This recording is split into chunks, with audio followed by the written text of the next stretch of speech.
Ever since Final Fantasy 15 has been delayed, Atlus has been in the spotlight for their big release of Persona 5. Taking a look at the Amazon Japan bestsellers list, Persona 5 comes in second right behind Tales of Berseria and in front of Pokemon Sun and Moon. Now the question is, how much of a boost in pre-orders did Persona 5 get? We don't get exact numbers, however according to Persona Central, they reported that in the movers and shakers sections of Amazon Japan, Persona 5 has jumped from number 11 to number 3 with a 450% boost to pre-orders in 24 hours. Of course, this is all due to the fact that Final Fantasy 15 has been delayed. Whether it's a bad game or not, Square Enix has shot themselves in the foot in the face of their rivals. Not to mention the overall skepticism that many people, including me, have.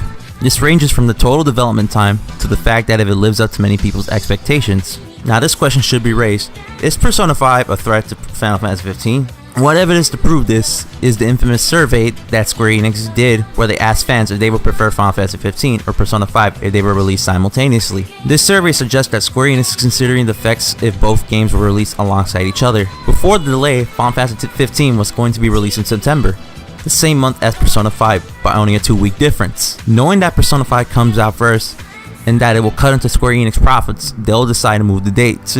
So in a sense, yes, Persona 5 is a threat to Final Fantasy 15 because Persona has grown to be bigger than what it was initially, becoming a little bit more mainstream than what it was to be a niche game. However, some people will point out the message that Hajime Tabata said in regards to Final Fantasy 15's release date. Yes, I'm not disregarding the fact that they delayed it due to the fact that some people don't have a solid internet connection, and that's a completely legitimate reason.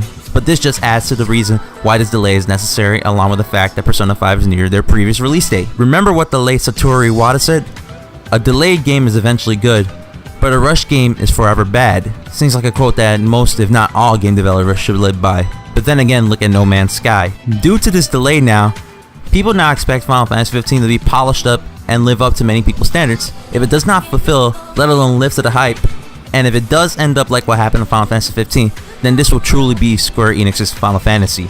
Yes, I know that's very cheesy to say, but it does make sense because of the situation that Square Enix is in right now. Let's hope that is not the case for them, because we're going to be losing a company that has a long legacy behind them, and not to mention the history that the company had. But this is just pure speculation at this point. Who knows? We might be living in an alternate universe where Square Enix still might exist at this point, or might not exist. If you have any opposing views or like to add on to what I said, please leave a comment down below in the comment section, and hopefully a discussion will be started.